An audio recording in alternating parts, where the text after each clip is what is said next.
their program didn't work at all. Right? And so what was TRADOC's response? Forbid the FORSCOM units from hiring us. We said, no, wait a minute. We'll sell it to you. We'll license it to you. We don't want to run around Army bases for the rest of our lives. Sure. Besides, I don't want to grow an organization big enough to take care of the entire Army. Let us show you how to do it. Yeah. Nope, not invented here. Okay, great. So then I'm sitting in my office one day, phone rings. Mr. Majer, speaking, Colonel Potter would like to speak with you. Colonel Potter, who's Colonel Potter? Well, I'm thinking Colonel Potter. Wait a minute. That's that guy on MASH. That's what I was thinking when you said that. That's that guy on MASH. I'm thinking it's one of my rugby playing friends. I'm like, oh, you douche, and I hang up on him. Idiot. Phone rings, another couple minutes. Different tone of voice this time. Mr. Majer, this is Sergeant Burnham. Colonel William Potter of the 10th Special Forces Group would like to speak with you, sir. And he doesn't really appreciate being hung up on. Shit. Uh-oh. Ruh-roh. Uh-oh. So I get to talking to Colonel Potter, and the Army has its own newspaper, the Army Times. We'd had a front page story about us across the Army Times, about all this work we were doing, which is another thing that pissed off TRADOC. And Colonel says, I read about all this stuff. You guys seem like an interesting outfit. You knocked the socks off of it with some regular soldiers. What do you think you could do with some real operators? I'm like, oh, well. So who are the real operators? Well, the Special Forces guys. Okay. Right? So they're a whole different level here. So we get to talking back and forth, put together some stuff. We're invited out to Fort Devens, which is about as far away from Seattle as you can get. It's outside Worcester, Massachusetts. Gone now. To come and brief out there, because this was the headquarters for the 10th Special Forces Group. So we go out there, and I'm thinking to myself, oh, dear Lord, please don't let this guy look like Henry Morgan. Thankfully, no, he looks more like a young Richard Burton. This guy was right from Central Casting for your Special Forces commander. So, hey, Major. Got the look. He's we talk, we got an hour. We go for about an hour, and he says, okay, it's Friday afternoon. We're going to take you down to the briefing room. I got the unit commanders in there. They've been waiting for us. I'm going to myself, what? You left them sitting in there for an hour? Oh, they're going to be in a good mood? Yeah. Great. So we go down there, and Fort Devens, it was like the set from a John Wayne World War II movie. I mean, it hadn't been touched since World War II. Yeah. We go down the hall, and there's this like big door to a safe. It's the classified briefing room, and there's the classified secret, top secret, lights above there, and the top secret. Did you look back and look for the cameras? Yeah, well, I'm just kind of going, okay. Well, you got to remember now, it's now the mid-'80s. It's the height of the Cold War, right? Reagan's president. We're going at it with the Russians and the East Germans and all these guys. Okay, so it's hard to imagine today what that was like. Yeah. But just take it from me. There was some serious global tension, all right? And especially with these guys, when I'll tell you a little about it in a minute. So I go into this room, and here's all these guys sitting in these chairs, ramrod stiff, and the colonel says, okay, this is Chris Majer, his partner from Sports Mind Seattle. I think they've got something interesting to pitch us. I'm not going to be here because I don't want to bias the conversation. So I want you guys to listen to them, tear them apart. I'll be back in an hour or so. And I'm going, can we clarify that tear them apart just a little bit? Is there any windows on these doors so people would see us in here? You mean that like metaphorically, right? So this then became the worst experience of my life. So I talked to these guys for, 30, 40 minutes. Nobody moves a facial muscle. If I couldn't see them breathing, it'd be like talking to a room full of mannequins. And I'm just like, oh, shit. So I go to sit down, and it's Bud's turn, and I kind of look at him like, good luck, dude, nice knowing you. Yeah. He gets up, same thing. So he comes around, he's kind of sweating. We sit down, we kind of look at each other. Well, here comes the tear them apart stuff. Oh, no. And they erupt. We ask them, what questions do you have? And they go nuts. We're like, what? He says, oh, didn't the colonel tell you that's how we do briefings here? Wow. Like, that would have been good. You feel like a comedian telling a bad joke? Exactly. It's like, God, it's a death. The comedian, you could have told us that in advance. So anyway, this led to that. We ended up with a year-long classified project with the Special Forces Group. Wow. Our mission was to push the boundaries of human performance inside their mission parameters, not just in general. And we spent 3 months putting it together. We lived with these guys. We worked with them for 6 months and did all sorts of stuff with them. And it took us 3 months to evaluate it and stuff. But it was extraordinary work. They gave us one existing A team, which is 12 operators, and a hodgepodge team, kind of the dirty dozen. Yeah. Right? So we could see what we could do here. Yeah. And their world is just dramatically different. I mean, most people don't understand. There's the regular army, right? And if you're really gung-ho and you can be a ranger, which means you got to learn to parachute and that kind of stuff. And then above that, after you could go through those two things, you can apply to be in the special forces. So you already got to be ranger certified. So this is the elite of the elite. This is the elite of the elite. These guys are typically older. They're late 20s, early 30s. They're fluent in at least one foreign language. Okay, they learn to be combat medics. There's weapons specialists. They're engineers. They're architects. They're healthcare providers. Their mission is twofold. One, go behind enemy lines and do the hearts and minds thing. So they're not like the SEALs who run in, grab something, blow something up, kill somebody, and run back out. Yeah. They live amongst the whatever indigenous population is.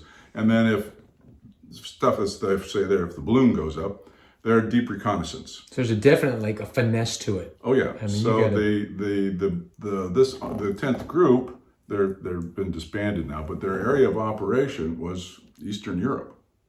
Right now, you got to get this. This was not a pretend mission. They actually did it. Yeah. In those days, every year, the Warsaw Pact, Russia and the Warsaw Pact would do their Warsaw Pact maneuvers, war games, and they'd come right up to the border with West Germany and stop.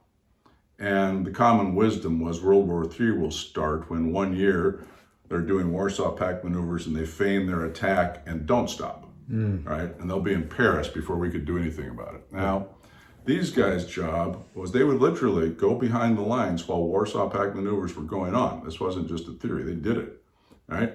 And deep reconnaissance. So they'd sit in a hole for 3, 4, 5, 10 days and observe. And what they were watching for was, were they moving any tactical nuclear weapons? And if so, they'd shoot back these little radio bursts to let our guys know. Sure. Now, the dilemma was technology sophisticated enough, and the Russians knew they were there in general, they just didn't know where. As soon as they sent a radio burst, they'd start to triangulate them, and you might get 2 or 3 off before they figured out where you were. Man, talking about being cool under pressure. Well, then it was a big escape invasion thing. So these guys would go in, they wouldn't carry, buckets of ammunition. A, it's heavy, and B, you don't want to be shooting. Then they really know where you are. So it's only as the last resort you're ever going to use that weapon. So they might have only carried, a couple hundred rounds. Sure. But they got to carry food anyway. The point of this was there's this notion in those days, Rambo, was just out. So, so these guys are all hitting the iron and bulking up and all this stuff. And we're kind of like, yeah, that's the wrong body for what you're trying to do. Right? You need it's not stealth. You need an endurance body, not a power pump body. If you're going to run from the Russians, right, you need to literally be able to run. Yeah. Right, and hopefully it doesn't get to that. But yeah, it's a mindset. So we said, okay, so the main part of your mission in deep recon is you have to sit in a hole for days on end. How often do you practice doing that? Oh, we don't, man. It's boring as shit. Well, hey, guess what? That's where you're going to get in trouble, right? Because that sitting in that hole for 3 days is going to make you nutty. You're going to start turning on each other, because that's what happens. So what we did is we said, okay, look, we did our same thing, mind-body team stuff. We taught them, with the Army, you have to do careful packaging. So we couldn't teach them meditation because that got all the religious nuts all worked up. But we taught them focusing techniques. Okay. Yeah. All right. And so they learned how to meditate. They learned how to stay calm. We taught them new ways of training. We taught them, a whole new nutritional routine. And the first test, and because this is going on here, I'll cut it off here. But the first test was real simple. We've been with them for maybe a couple months, and the Army figured out it's time to see how these guys are doing. So one of their kind of quote standard tests for special forces was one last background piece. These guys are kind of like a fire department. Yeah. So each team had its own house. It had an upstairs and a downstairs. Downstairs had a classroom, storage for all their gear. Upstairs they lived. Yeah. And when they were on, some of them may have lived off post or been married, but there's a 2-week period where you're on. So they're in the house. My dad was a firefighter. Yeah, there you go. So 1 day on, 48 hours. There you go. You're living in the house, Yep. right? Because if the balloon goes up, gotta roll. so the balloon, as far as they're concerned, the balloon goes up. Somebody comes in, racks them out. It's like 3 o'clock in the freaking morning or something. Let's go, let's go, let's go. Everybody out, get on the truck, get your pack, get your weapon, be on the truck, ready to rock, 10 minutes. Boom, boom, boom, boom, boom, boom, boom. Everybody's on the truck. They get out to the airfield, get a chute, get on the plane. Plane takes off. Hour or so later, back end opens up. There's a guy 5,000 feet down there waving a flashlight. Your job, land on him. Go, go, go, go, go. So out they go in the middle of the night. They land, they get circled up. Here's a map, right? You're here, and the map's like maybe as big as my hand. You're here, yours there. If you get from here to there in time, you get food and another map. If you don't get there in time, you just get another map. Oh, jeez. Right. So the test was to see how many legs they could go. I see. The record was 3. Right? So what happened is this was rough territory. This was in the Pennsylvania mountains. So it wasn't like they're just, walking across. Out. Yeah. And what happened was they get tired, hungry. They wouldn't get there in time. They wouldn't get food. So now they're getting blood sugars running. They get snarky with each other. Command structure would break down, and the team would fall apart. Okay. Our guys got through 5 legs, and they had to call off the test because they didn't have any more maps. Nobody had ever gotten that far, so it didn't occur to them, right? Yeah. So that was the level at which we were playing. And so we did maritime operations with them. So, their special way of swimming and doing insertions. We did skiing with them. Now, as you're working with these people, are you actually doing these with them? I mean, you're physically yourself? yourself? The only thing that they wouldn't let us do with them was parachute. Yeah. Liability. Yeah. Which was kind of a bummer. But no, it'd be bad to be halfway through the process and you're dead. We taught them how to ski. Skiing is great. It's a whole different deal when you got 90 pounds on your back. Man, yeah. Yeah, right. And I was a swimmer in those days, so it's not like they didn't know how to swim, but helped with that. And every day it was in the dojo learning Aikido, not because it's particularly useful combat sport, because we taught them other stuff for that, but as a mindset. Right? How do you make a blend? How do we find the way through? How do we use the opponent's energy against them? Yeah. Right? And not just in a one-on-one situation, but think of that metaphor. And we set records with all these guys that still stand to this day. It's impressive. When I think about just myself and my own how I need to be led or taught. I mean, obviously you had to earn their trust and respect. Right. Because I know a lot of guys, especially I got my wife's best friend's husband was one notch from the top of the Navy SEALs. He just retired, and I've talked with him about that. And so, earning somebody's trust who's like, Iron Man, and you're a guy coming in as a consultant. How did you earn that trust? No, you nailed it. So you were absolutely right. These guys, because they live in a physical world, they don't give a crap about what you think you know. It's what can you do. Yeah. And so when we started with the regular Army, one of the things that sold the Army on our proposal was, we want to go live in the barracks for 2 weeks. Yeah. So we get what the soldier's life is like. It's one thing for us to sit up here and concoct all this stuff in our little office in Seattle, but I want to make sure it's actually relevant to the guy who's going to be doing it, right? So that was that. With these guys, it was all physical. They have people coming in all the time, all these, as they called them, eggheads from Washington or some college. And they that guy's in school doing the soft route. They just blow them off. So I was like, okay. And you can see they're slightly sneaky about it. So we're there one day. Hey, you guys want to go for a little run with us? They're testing you. Yeah. So we're sure. So one of my guys, Larry, at that point in his life was a master triathlete. He held a couple of records. Yeah, held a couple of records. So I'm running with the colonel, right? So we're talking, and we're not in any big race or anything, but these guys are all the operators. Yeah. So we take off, and there's this kind of weird thing where this big loop. You could do the big loop, or you could do the short loop, right? So the colonel and I did the short loop because we're talking about stuff, and we had to get back and do some stuff. And then these other guys doing the big loop, and they took off after we made our turn. You could hear them going, let's ditch this old guy. Larry's like 10 years older than all of them, right? We'll get rid of him in the first 30 seconds. Exactly. So the colonel and I are sitting out front of the headquarters, and I don't remember what the time was, but like 20, 30 minutes later, here comes Larry. He's right in front. No, it's not he's in front. He's by himself. He's the only one. He's by himself, right? Yep. And he pulls in. He's got, that was good. That was fun. And we're kind of like, whoa, where is everybody? Yeah. Well, they should be here in a few minutes. Sure enough, a couple minutes later, these guys come gasping. Oh, man. And they're like, great. Who is that old guy? And I did the same thing with them in the pool. Well, I got to imagine who are these guys? Your upbringing in rugby and that type of stuff had a little preparation for you. Yeah, it's not like we just, fell off. There weren't some consultant from New York pulling up with your tie saying, okay, let's do this, guys. Yeah, exactly. So that was exactly it. So we had guys who could, outdo them at any one thing, not necessarily everything. But bearing in mind, we're quite a bit older. Than most of these. Sure. Guys. At least a decade in those days. You're in your early 30s and they're in their 20s. Mid-20s, yeah. So now how far removed are you from when you were working with the athletes to where you're doing this with these military folks? It's just like you went from one thing right to the other. You mean in terms of time or content? In time.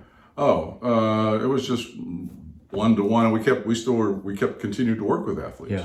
So were you fundamentally using the same techniques that you were using with the athletes that you transferred over to the military, or would you have to learn some new things and apply it on the go? A little bit of both, but mostly it was the basics transfer, right? Yeah. What was great about working with athletes is they were deeply in touch with their bodies, right? And so anything that we did, you could see a immediate almost it was working or not, because a time would get better, a form would, something you could see it. Yeah. Soldiers, pretty much the same thing. The thing about the soldiers, athletes are engaged with us because they want to win. Yeah. Soldiers engage with us because they want to live. Survive, that's a whole different motivation. Sure. Right? So we had to bump up against a little bit, you guys aren't in the Army, what do you really know? It's like, didn't this guy just run your ass into the ground? Oh yeah, that's right. I love it. So we know, trust us, we know a little bit. Yeah. Right? Plus one of my guys then on the team, which was, I didn't realize the extent it was a problem, but he'd been a two-tour Vietnam Marine Corps colonel. Wow. Right? So the Marine Corps and the Army don't always get along, but sure, they had a little trouble getting led by a jarhead, So there's got to be a respect there. Yeah, there is, but it's still they bristle a little bit. Yeah. I think it's fascinating. I mean, I grew up in the early '80s, but I wasn't aware. I mean, I knew a little bit about the Cold War, but seeing it, hearing it, and looking back at it, it's pretty amazing that someone like you, who's just a small little company out of Seattle, is doing such huge things and had such an impact. Yeah, I mean, again, it's hard to imagine, but I had to get a security clearance to do this. Right? Yeah. It was top secret and one level above. I don't remember. It's been a while. You should have a Q clearance or something. We had to. I had to get a special safe in the office, and all of our program notes had to get locked up every day. Was there any trial of hazing to you besides this? That kind of stuff. Nobody's like messing with you. Oh. No. Once you built their respect, I'm sure. No, we didn't have any problem with them. There were, I mean, it was hard for us to believe, but there was a couple times when they came and told us, right? They nabbed a couple Russian spies who were sniffing around trying to figure out what we were doing. Wow. Because the special forces, the Soviet equivalent was the Spetsnaz, right? And they were seen as these big, scary, giant boogeymen, and our guys, didn't really necessarily try and compete because the only way they're going to compete is somebody's going to die, but training stuff. So we were training differently. There was all sorts of legends and myths and rumors, but our guys were able to outperform any other units, and that pretty much told the tale. Yeah. So we got done with that. I said to my guys, I don't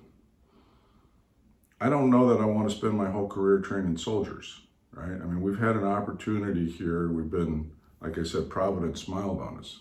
We've had an opportunity to develop a body of work that's proven effective in two arenas that matter.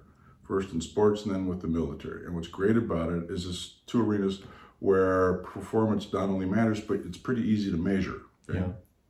Yeah.